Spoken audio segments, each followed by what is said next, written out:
De volta à faculdade, na Management TV.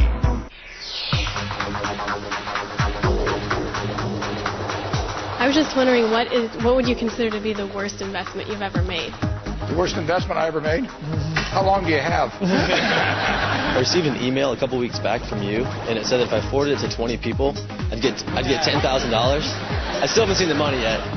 My favorite was they offered to cover my legal costs for just $1 a month.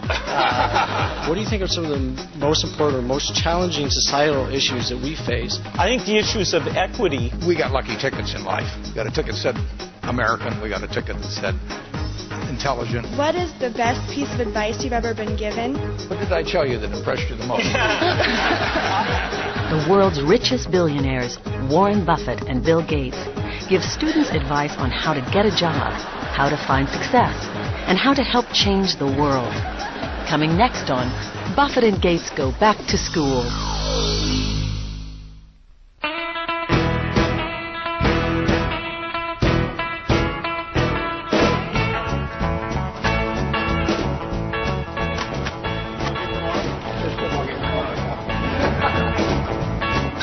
The two richest men in the world are dramatically different. Warren Buffett earned his $41 billion the old-fashioned way, by investing in solid old-line companies that sell basic products: insurance, soft drinks, home improvement, and shoes. Bill Gates is the modern genius who earned his $50 billion by creating the world's largest software company, Microsoft. His innovative products include Windows, Office, and Xbox 360.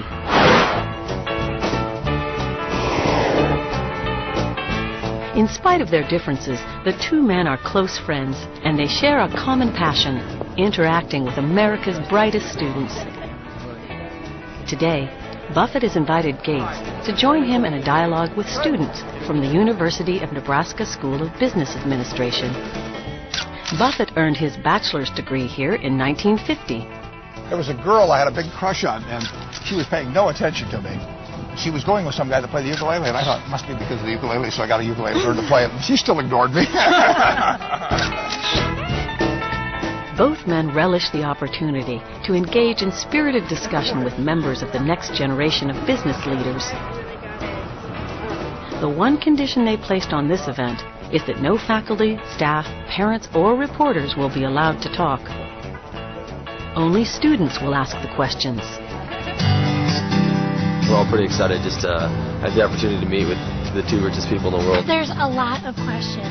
I've been waiting for this all week. I'm feeling pumped. I'm excited to see these people. Got it? Terrific. Well, this will be great. Please give a warm University of Nebraska-Lincoln College of Business Administration welcome to Warren Buffett and Bill Gates.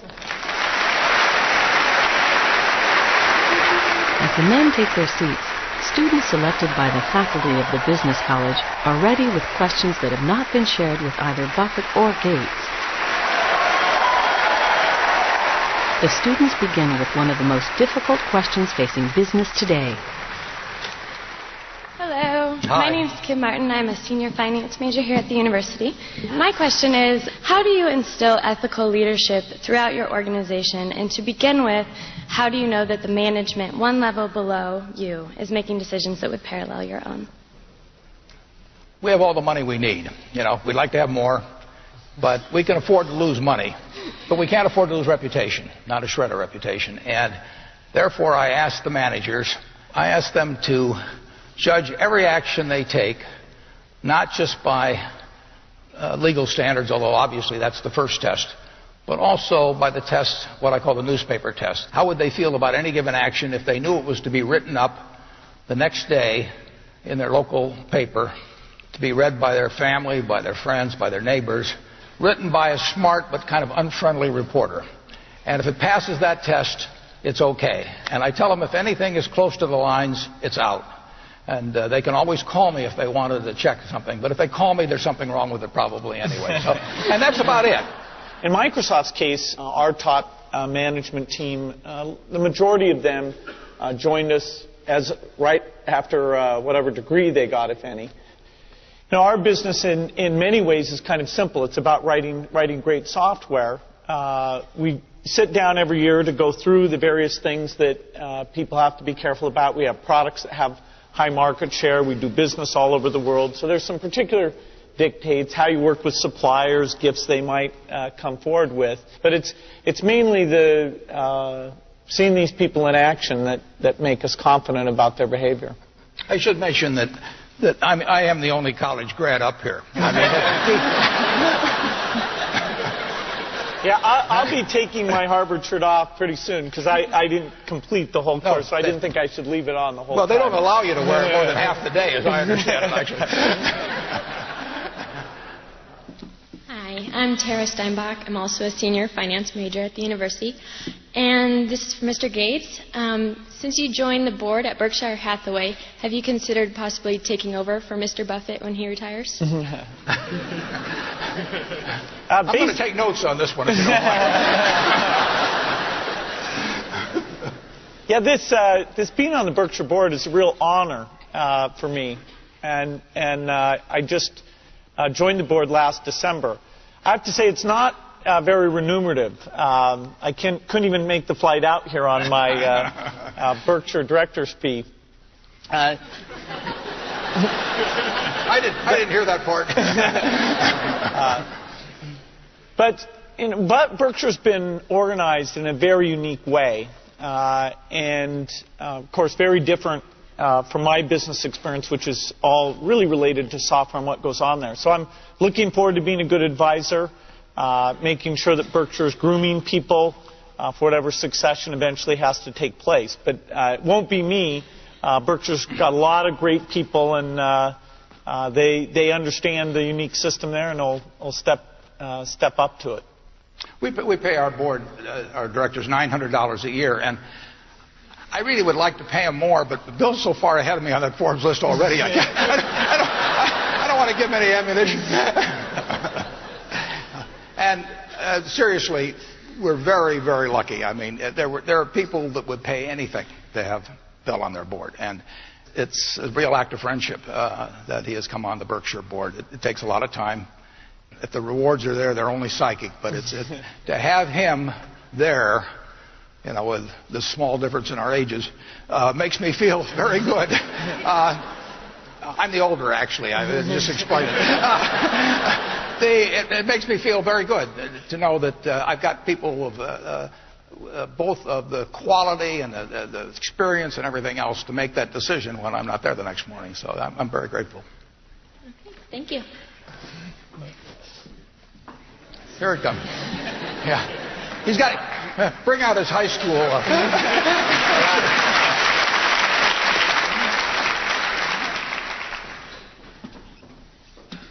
I'm Brian Poppy. I'm a junior actuarial science major. My question for you is, how did you two meet the first time? Is there like some sort of billionaires conference that I don't know about? Or? Yeah, we have these things. We don't talk about them. No, I met Bill on July 5th, 1991. And I was out in Washington as a guest of a friend of mine who was an editorial page editor of the Washington Post. And she knew Bill's parents and said, we're going down to this place on the Hood Canal to meet the senior Gateses, and Bill may show up, and I'll let Bill take it from there.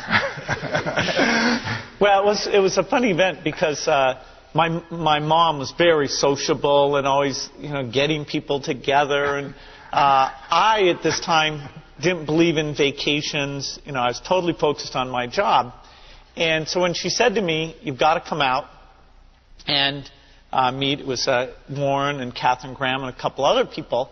I said, "Mom, I'm busy," and she said, "No, this will be great." And I thought, well, I'm not sure. I'm into this software thing, and I don't know much about investing, and I hadn't thought about it much. But I went out, and so Warren and I met, and I'd actually come out in a helicopter. I was planning to go back a few hours later, but then by the end of the day, I was there, just talking with Warren, and so it began really unbelievable friendship for me. And, I could tell that even though we came from different directions, the kinds of things that fascinated us and that we thought were important were very much the same. And so, for the last 14 years, we found every excuse possible to get together, whether it's, bridge or golf. But really, it's about talking about the world and thinking about what's going on in it that's at the core of it. The moral of that is listen to your mother. A seguir, Buffett e Gates, de volta à faculdade, na Management TV. Está assistindo Buffett e Gates, de volta à faculdade, na Management TV. I'm Mark Schmitz, a senior actuarial science major. Could you tell us a little bit about your typical workday and how you manage your time to allot for playing Halo 2 and that kind of stuff? Well, I don't get to play much Halo 2. I have to say, when I play with my colleagues at work, I get slaughtered so fast it's unbelievable when I'm on Xbox Live. Project Gotham Racing, I'm a little better at. It's nice to have a job where gaming is a serious pursuit, and we get to think about that and talk about that. And playing around with the latest technology, whether it's new PCs, looking at new software, sitting down with researchers. It's why I think my job is the best. Warren thinks his is the best, but I'm sure I'm right. Anyway, I'm in meetings a lot. My calendar gets very full with those, and then at night, after the kids have gone to bed, I'm on email a great deal. I get messages during the day. That's my chance to give long responses. And then over the weekend, I send a lot of mail as well. I take 2 weeks a year to just go off and read and think, where I'm not interrupted by work or anything else. I'm just solidly trying to think about the future, and people get to send me things to read as part of that so-called Think Week. So it's a nice mix of things. About 25% of the time then I'm out traveling around, meeting with customers, Europe, Asia, and that sort of helps me think, okay, do we have the right priorities? What are people responding well to, and what would they like to see us do better? I'm on Think Week about 50 weeks a year. I work about 2. And you'd be surprised at my days. I mean, they're very unstructured, no meetings, none. I mean, I don't like meetings. And I read a lot. I wish I were a faster reader. I'd get more done. But I do read a lot, and I'm on the phone a moderate amount. Our businesses run themselves basically out there. My job is allocating capital, and that's what I'm thinking about. But I don't like to have things all packed hour to hour to hour. And Bill and I are both extraordinarily lucky. I mean, we really get to do what we like to do, the way we want to do it, with people that we choose to be around, and they're terrific. I mean, we've really got everything our way, and we're very fortunate. And in his world, he has a different kind of pace than I have, but we both love it the way we do it. And my guess is that we're each the most productive in that particular mode too, because it fits our personalities and aptitudes. My name's Topher Voorhees. I'm a senior finance major. My question is, after the Xbox 360, where do you see video games going? Well, Xbox 360 is a pretty good step. It's sort of the first of a generation of what we call high-definition games, where the realistic vision that you get is almost like reality. The other big thing is we want gaming to be more social, so this idea of live, where your friends can get on and you can have spectators and contests and make it into a very social activity. But we think we can draw in people who are older, people who are younger, more women into it by having more variety of these game types. Now, every 4 or 5 years, there'll be a new game. So after Xbox 360, I don't know what we'll call it, 720 or something obvious like that. You don't have to go out much further until the visual realism is so good that it's like trying to improve CD audio. There are ways of encoding audio with more resolution than a compact disc, but people can't tell the difference. So a lot of it will come back to the creativity of those game developers. We will start to have cameras and speech recognition, so you'll be able to talk to the game instead of just using the triggers. You'll be able to take, a bat or a golf club, and our camera will watch what you're doing. And so it'll be a bit more like the virtual reality thing in terms of reacting, and then it's seeing exactly how to respond to that. Hi, my name is Pamela Bracey. I'm a senior marketing major here at the university. And if you guys decided to drop a $100 bill, would you bother going back to pick it up, or would you let a lowly college student like myself go get it? If he drops 10 cents on the floor as he walks out and he doesn't pick it up, I'll pick it up.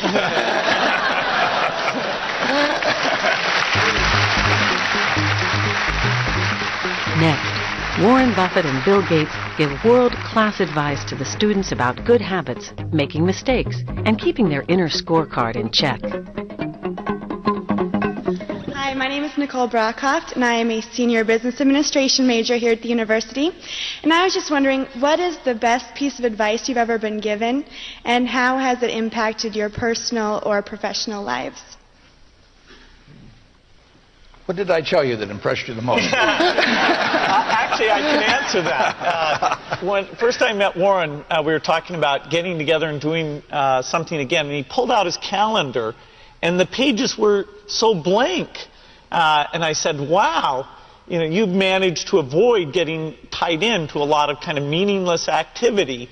And Warren said, yeah, you have to be good at saying no and picking the things that really make a difference. And that's one of many things I've learned from Warren, but that's one of my favorites. And so I can blame it on him whenever I'm turning things down. Yeah, well, I told him that was it. The truth is I don't get invited anyplace.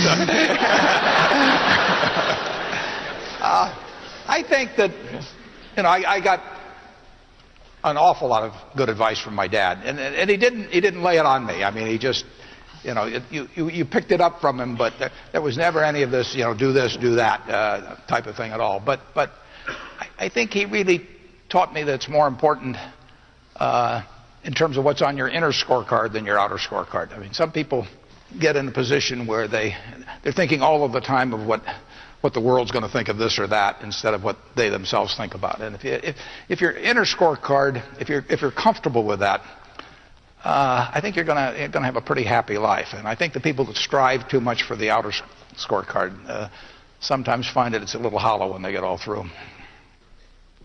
I'm Mary Reiser. I'm an accounting major. I'd like to know, we all consider you to be the financial business experts, and we look to you and follow your lead. But when you need advice and feedback about an idea or decision, I'd like to know, who do you go to? Well, usually I look in the mirror. To be perfectly honest.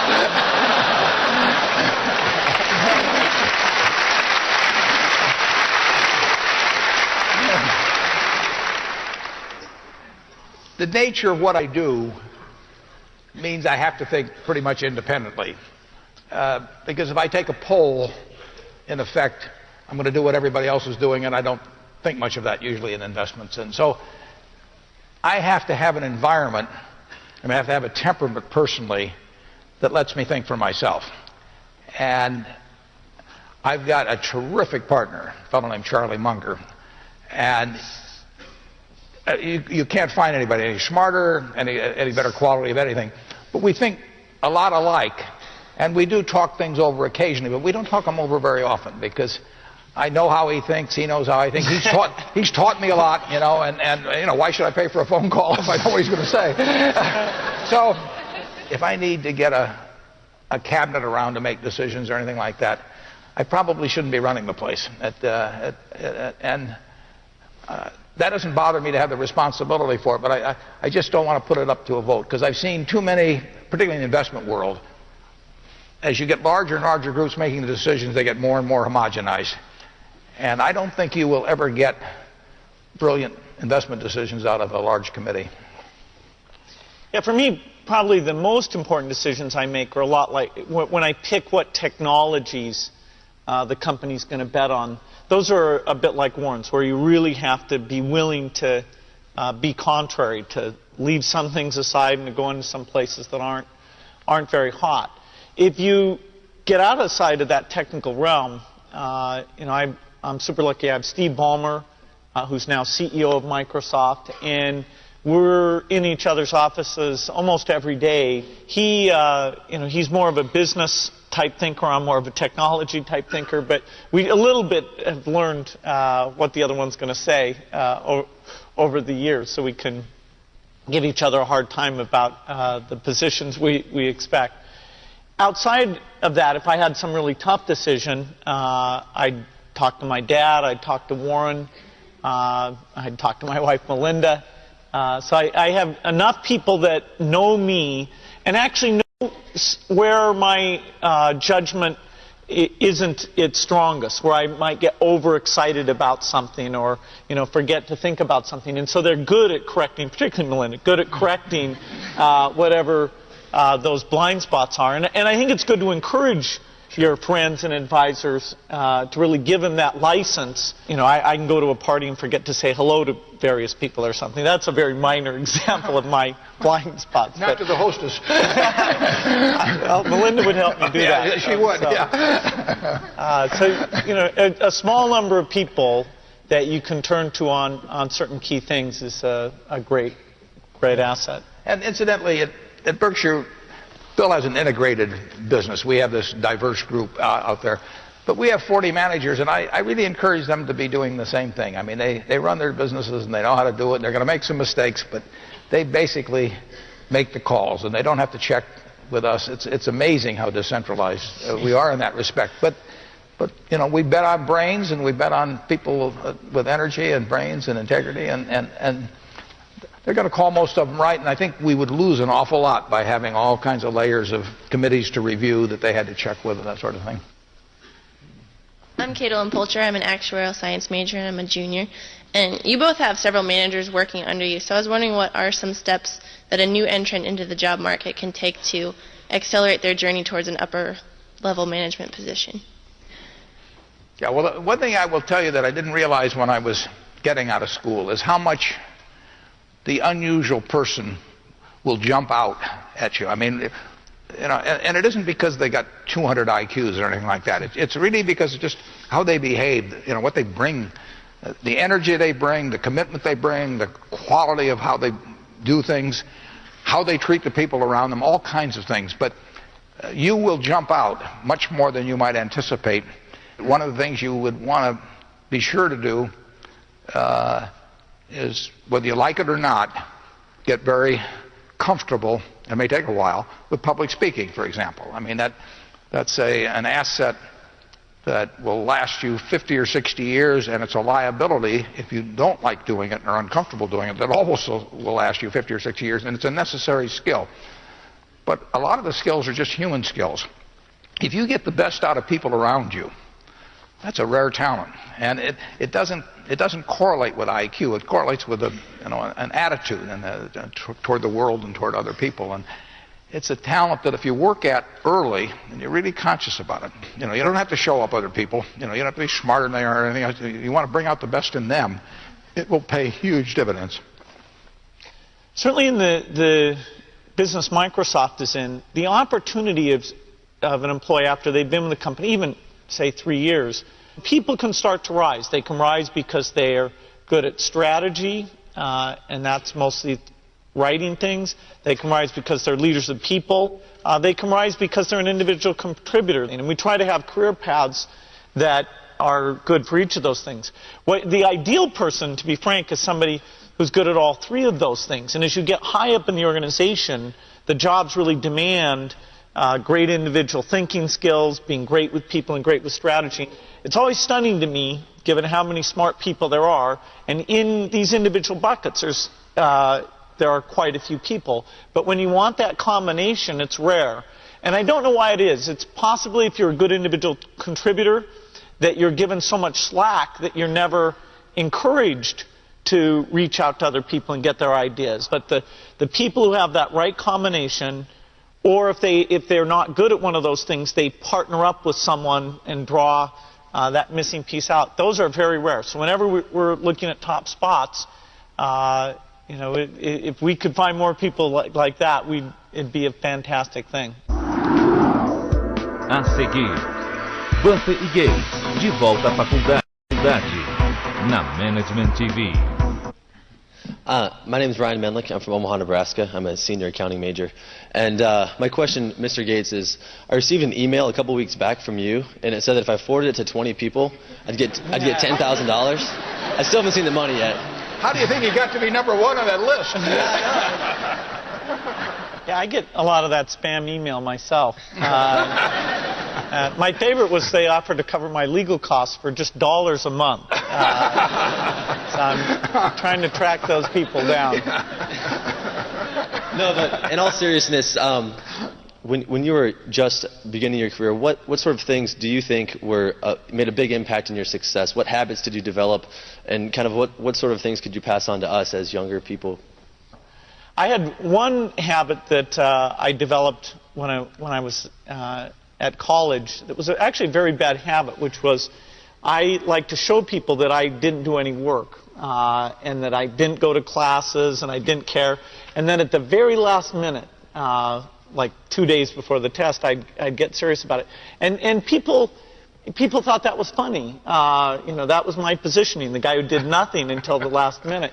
Then when I went into business, that was a really bad habit, and it took me a couple of years to get over that. Nobody praised me because I would do things at the last minute, and I tried to reverse to students I didn't think that highly of, who were always organized and had things done on time. I'm still working on it, but procrastination is not a good habit. Bill can change clothes in the car. I mean, that's why we don't insure him at Geico, incidentally. But he has a little of that habit left still. But the habits you develop, and I go back. The other thing is have the right heroes. I mean, I've always been lucky in that respect. And if the people you look up to are going to form your vision of what the world, how you want to be in later life, well, I'll give you two pieces of advice. I'd invest as much in myself as you can. I mean, you're your own biggest asset by far. I mean, you've got all kinds of potential. All the people in this room, you're lucky to be in this country, gotten a good education. But most people go through life using up a very, very small part of their potential. And so anything you do that invests in yourself, that's the best investment you can possibly make. And then I would follow my passion. I mean, whatever turns you on. I was lucky. I found something early that turned me on. But you don't want to take a job just for the money. You don't want to take a job for an organization that you really don't feel good about, or work for people that you don't feel good about. You really want to be excited when you get out of bed every morning. And it won't necessarily be the job that you have 10 years later, but you'll be learning so much as you go along. And I took a job with Ben Graham, my hero, and I never asked the salary, and I found at the end of the month when I got my first paycheck what I was earning, because I just knew it was the right thing to be doing. So I would follow your passion. My name is Elizabeth Vineyard. I'm a senior marketing major. I guess my question is, hearing about the globalization of business, being a small business owner myself, I wonder how you see that affecting the small business sector. I don't think most small businesses, as I think of them, I don't think it's going to have that much effect on what you do. I mean, if you're bringing something to your customer that they want at a price that makes sense for them, you're not going to be undercut by whether somebody's doing something in China or India on a small business. I mean, when I think of the small businesses I deal with, they do not have a problem with globalization. If you've got a major textile business or shoe business or furniture business, you're going to be very much affected by what's going on around the world in terms of production costs. So, yeah, globalization is important to track because it's changing the rules of the game. As Warren said, it doesn't directly affect a small business because usually the fact that you're there locally doing a very differentiated product means that somebody far away can't do exactly what you do. The biggest change agent in globalization is what's going on in China, where they are, in a sense, even more capitalistic than we are in terms of how they're letting businesses develop and keeping things very efficient. And so I think it's very important, no matter what career everybody here is going into, to look at China as a change agent, think about globalization, and then thinking about these indirect effects on the opportunities for the companies you work for. I think that will be very important. Hi, I'm Marissa Pont. I'm a senior management major. Obviously, as a public, what we hear most about are your successful investing in ventures or the new products that you develop that work out. I was just wondering, what would you consider to be the worst investment you've ever made? The worst investment I ever made? How long do you have? I've made some very bad ones, but that doesn't really bother me. It may bother the shareholders, but that's another question. You're going to make mistakes in life. I mean, there's no question about it. You don't want to make them on the big decisions, who you marry and some things like that. So there's no way I'm going to make a lot of business and investment decisions without making some mistakes. I may try to minimize them. I don't dwell on them at all. I don't look back. The biggest mistakes are the ones that actually don't show up. They're the mistakes of omission rather than commission. We've never lost that much money on any one investment. But it's the things that I knew enough to do that I didn't do. We have missed profits of as much as maybe $10 billion in things that I knew enough to do and I didn't do. Now, the fact I didn't buy Microsoft way back is not a foregone opportunity because I didn't know enough to make that decision. But there have been other investments where I did know enough to make the decision, and for one reason or another, I either didn't do it at all or I did it on a small scale. I was sucking my thumb when I should have been writing checks, basically. And those don't show up. There's no place where it shows missed opportunities, but I've missed some big ones. The triumphs in life are partly triumphs because you know that everything isn't going to be a triumph. And I would never get too hung up on mistakes. I know a lot of people that really agonize over them, and it just isn't worth it. I mean, tomorrow's another day, and you live it forward and just go on to the next thing. I think in Microsoft's case, the biggest mistake is where we miss something that's coming along is going to be huge. For us, if we get in too early, like the idea of delivering TV over the internet, IPTV, we got in probably 5 years before we needed to. It's just now starting to happen. I don't feel bad about that at all. There's a few things like understanding direction, say the internet search would go, where we go, ooh, we're playing a tiny bit of catch up on that. Let's work some overtime on this little problem here. People are kind of underestimating our ability to move to the front of the pack there. And we've had that in many cases. We had that when the internet came along and became this big phenomena that we needed to really push the company into that. We had that when IBM broke off its relationship with us and went into competition with us. That was a very big challenge. But we don't want to have anything that comes along, some breakthrough in terms of how software is done, that we haven't gotten the best people in and are putting that together with the work we're doing. So it'd be missing something like that'd be our worst mistake.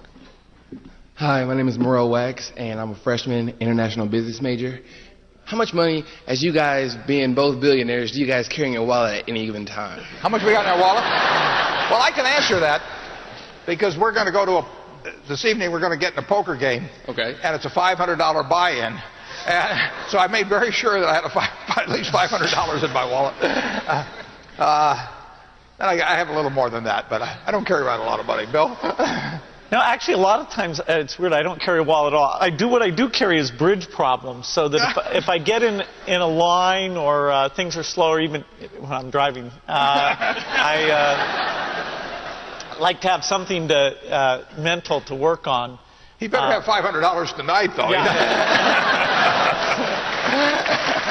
In fact, I brought a little extra, so I'm ready for the game.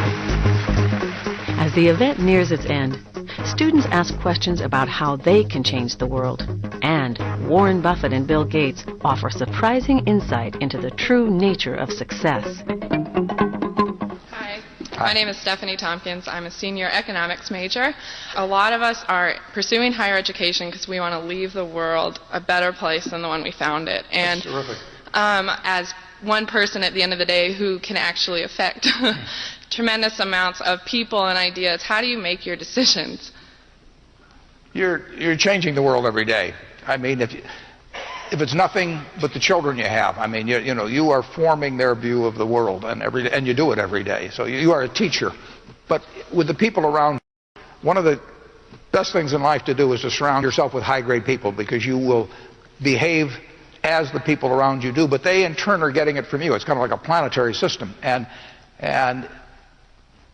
you will. I promise you, you will change the world in some way, and my guess is you'll change it very much for the better. But you can't expect to see something dramatic. I mean, it's not one of those Shazam moments or something of the sort.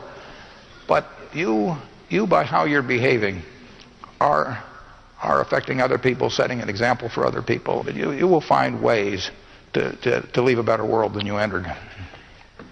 One thought I'd have on that is that I think it's very important, as young as possible, to get a broad exposure in this country to people who are less successful and the kind of conditions they're living in and what kinds of things are holding them back.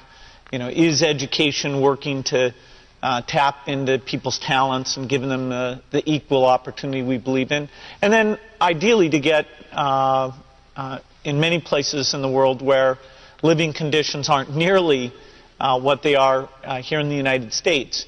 It's one of these things, when you first learn all of this, it's a little easy to be down because you think, geez, I didn't know it was like that.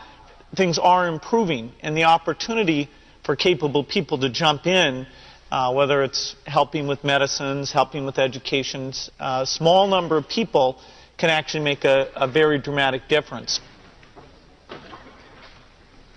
Hello, I'm Daniel DiLoretto from Reno, Nevada. My question is, our society, or our generation, Generation Y, we face a lot of issues. What do you think are some of the most important or most challenging societal issues that we face, and what can we do as future leaders to ensure that we create a better society in the future? I think the issues of equity that we have, whether it's between countries or even within our country, are pretty serious issues. And if you get too far out of whack on that, then you get a divide, and you don't get the fluidity and the sense of opportunity that this country has stood for. So I think we really got to renew our commitment to the ideals around equality, and I think there's a lot of actions that suggests we should be taking to invest in the long term that certainly at this stage we're not taking right now. I can't say it better than Bill, but we got lucky tickets in life. I mean, we got a ticket that said American, we got a ticket that said intelligent, we got a ticket, that said this time rather than 200 years ago when the same talents would not have produced much. So we got a very lucky ticket in life. A lot of people don't get lucky tickets.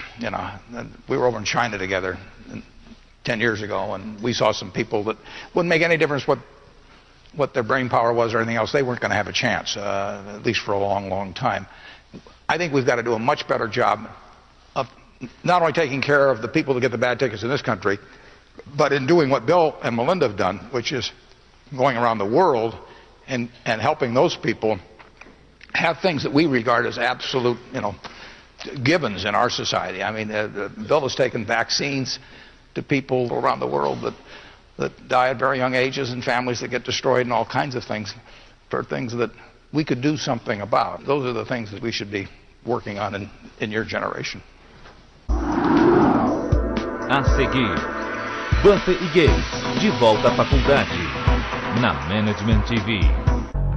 Missão, lucratividade. Qual é o segredo das empresas que alcançam o sucesso? Pela primeira vez no Brasil, Fórum Mundial de Lucratividade. Robert Kaplan, Robert Herbal, Oriovisto Guimarães, Adrian Slavotsky, Herman Simon, David Bravestein. 11 e 12 de março em São Paulo. 11 4689 6666. Realização HSM. Você está assistindo Buffett e Gates, de volta à faculdade, na Management TV. Hello, I'm Jared Carlson, senior management major. My question is, if you could have one superpower, what would it be and why? One superpower? Bill, you think more about that than I do.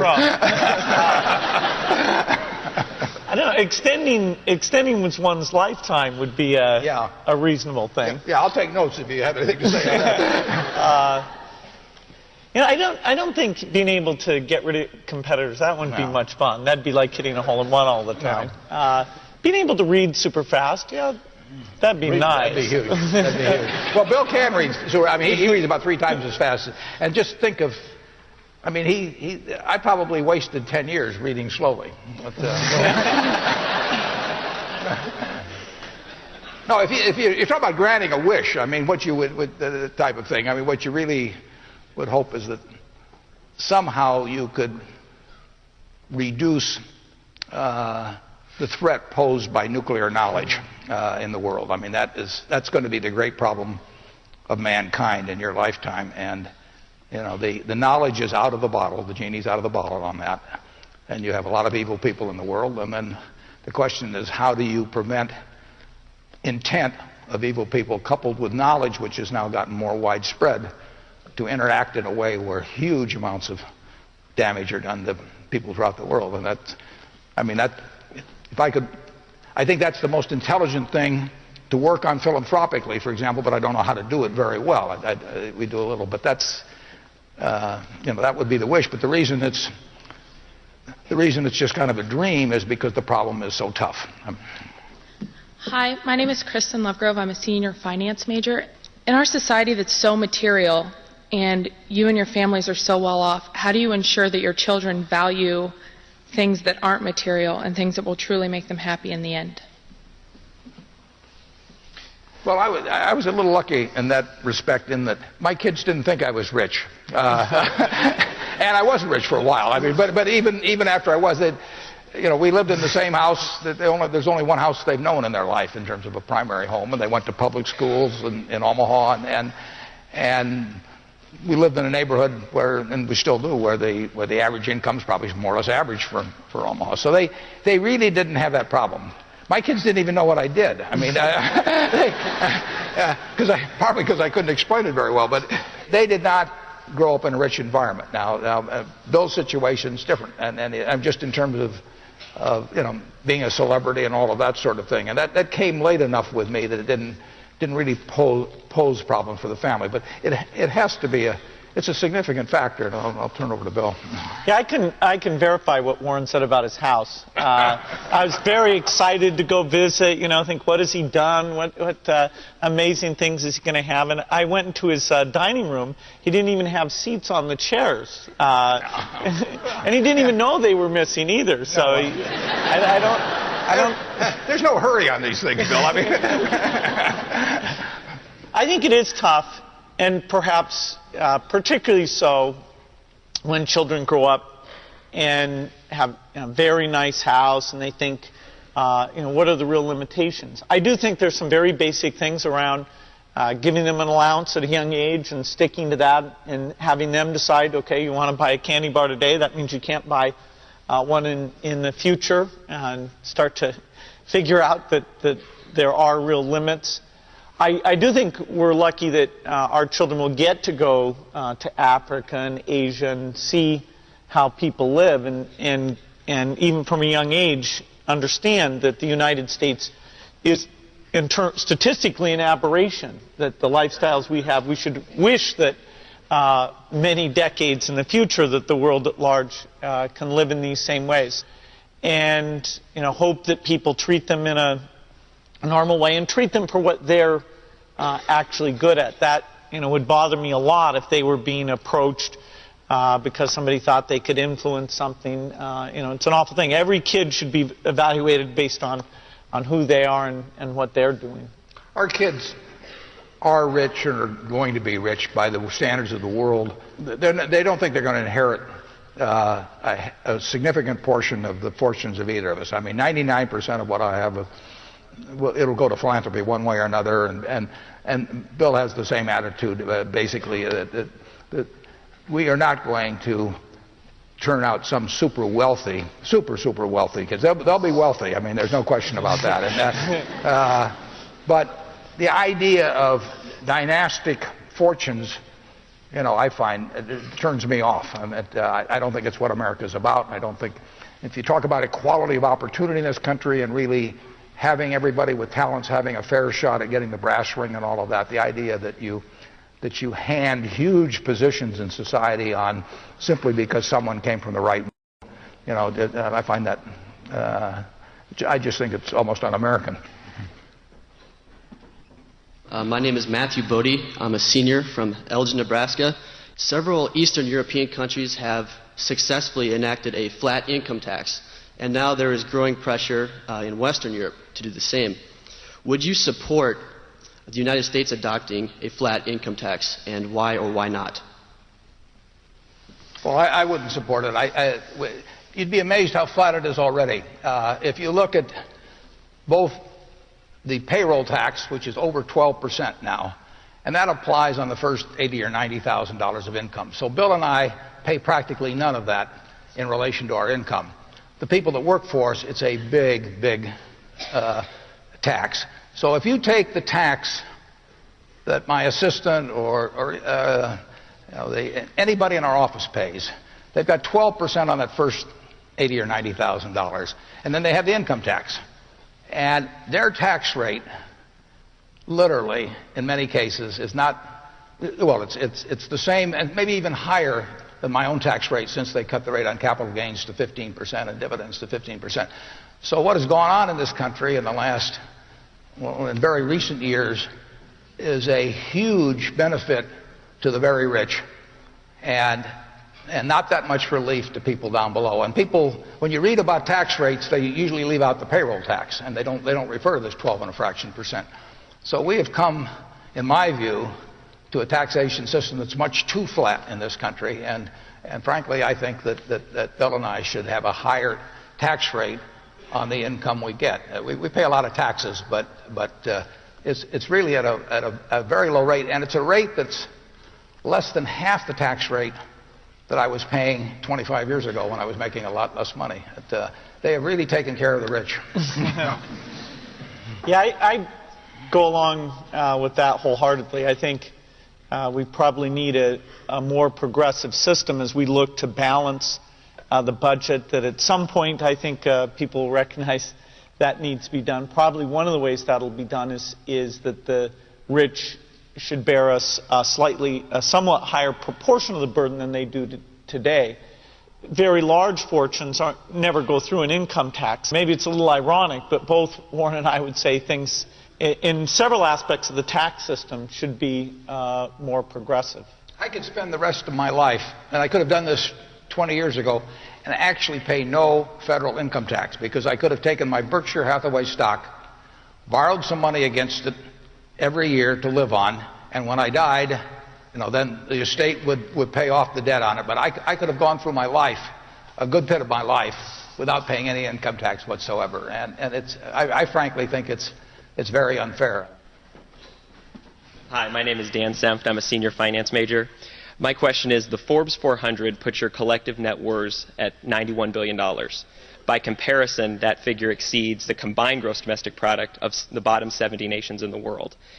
How do you feel that your immense wealth contributes to the balance of global prosperity? Yeah, well, the wealth, in effect, is a bunch of, the prosperity comes about through the products that Microsoft turns out.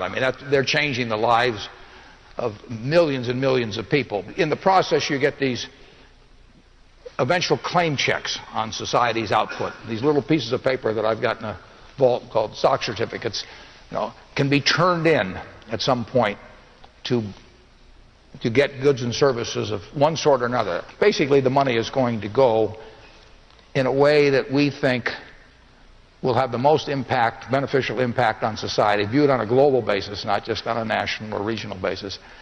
It will go, we hope, as intelligently as we can make it go, to change the lives of people all over the world. Now, there's two factors that enter into it. That's the amount you leave or put into charity, and then how efficiently you do it. Bill and Melinda, in my view, they run the largest one, but I would say they also, certainly among all the big ones or anybody that I know about, they run the most efficient one. They have literally said to themselves, how do we use this money to change in a major way for the better the lives of the most people in the world. What could be more rational? So they've combined what I would call head and heart with huge sums of money, and no one's gotten a result, in my view, like they have. Yeah, I think the key point here is that owning, Warren owns a big piece of Berkshire, I own still a measurable piece of Microsoft. That's not consumption. What the limited resources of society you hit those limits as you consume. And so somebody who makes, say, $50 million and chooses to, just build mansions and have things happen for them, they are diverting resources in their direction instead of those resources being used, say, to help out people who are less successful. And so, in fact, if you can accumulate some of society's wealth through luck and skill and then make sure it's used on behalf, that the consumption overwhelmingly goes to the less fortunate, it's a little bit like Robin Hood. You're recycling wealth from that top part back, and it's incumbent on the people, the higher up that list you are, the more, in a sense, there's a responsibility to put not only the wealth but your brain power into those activities. I am Allison Mack, a senior marketing major. As college students, we're constantly thinking and planning towards the future. Where do you personally envision yourself to be in 10 years? I'm glad you didn't ask my doctor. I'll be, if I'm in decent health, I'll be doing exactly what I'm doing now, because I'm doing what I love now. I mean, if I could do almost anything that doesn't require any athletic or mental ability, what do I choose to do? I choose to jump out of bed every morning and run down and work at Berkshire Hathaway, and I don't see anything that changes that. I'm doing what I love, and health will determine how long I can keep doing it. But I've told my children that when I start going gaga and spend my time spinning yo-yos and things like that, that they're to come to me and tell me that it's time to step down. But I've told them they better all come as a group, because if just one comes, I'm going to take them out of the will. Yeah, well, 10 years from now, I'll be turning 60. I have to say, every time the age 10 years older than me always seems like that's when I'll be old. When I was 40, I thought 50 would be that mark. Now that I'm very close to that, I think, no, that's not being old. My life's work in terms of creating a company is certainly around Microsoft. Over the next 10 years, my balance between the time I spend on philanthropic things versus my full-time job will switch somewhat in the favor of doing philanthropy, spending more time on that. It does mean I need to get one of the great young people at Microsoft to sort of get on the hot seat of setting the product strategy, which is a great part of my job. I love my job. It's an amazing job. I'll always be able to have some mix of Microsoft and then a bit more philanthropy. Hello, my name is Paul Turnus. I'm a senior business administration and music major from North Dakota originally. I was wondering, what is your definition of success, and what has been your largest non-business success in life? Well, we played ping pong against a 9-year-old girl in San Francisco. 2 weeks ago. Her name's Ariel. Yeah, how many points did you get? She got up. Bill got more points off her than I did. I thought I was pretty good, too. And this little 9-year-old, she's disgusting. She should have been in bed. She totally cleaned us. No, that was a little humiliating. I'd say in my case, my goal for success outside of work is definitely raising a family. Just getting started with that. And I think there's some unique challenges of when a parent is very visible and has money and things like that. It's not easy in any case to raise kids the right way. But I'd say I hope to be successful at that. So far I haven't caused them any damage. They seem to be doing okay. We get a lot of people that want us to adopt them. I mean, he's working on his children, I'm working on my great-grandchildren, but otherwise we got the same approach. I would say this in terms of success. This will surprise you. But I would say I've never known anybody that got to my age or close to my age that had lots of people that loved them that felt anything other than a success. I mean, you have lived a successful life if, as you get older, the people that you hope love you do. And that includes your family, your business associates, all kinds of people. And the converse of that is that I know people enormously wealthy, you know, they get schools named after them, and they get dinners in their honor, all that sort of thing. And the truth is that nobody thinks a thing of them. And I have to believe they know that, and that everything gets quite hollow in their life at that point. And they've got all these markers, and there's people on the Forbes 400, you know, that are in that category. And I won't name names. But it's, I can't think of anyone I've known, and I've known some, you know, a lot of people by this point in my life. I've seen them in very ordinary jobs, all kinds of situations. If the people around them love them, they feel very successful. Thank both of you so much. We appreciate you coming. With the final question of the evening answered, Warren Buffett and Bill Gates prepare to leave the stage, but not before shaking hands with all of the students who took part in the event. Thank you for the answer. Okay, thank you. Yeah, okay, you're terrific. Look good. You're all okay, thanks for coming.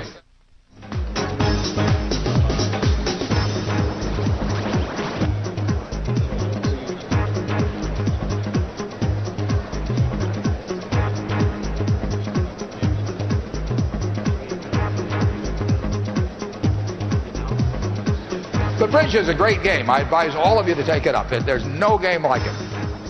If you go on the internet, however, my name on there is T-Bone.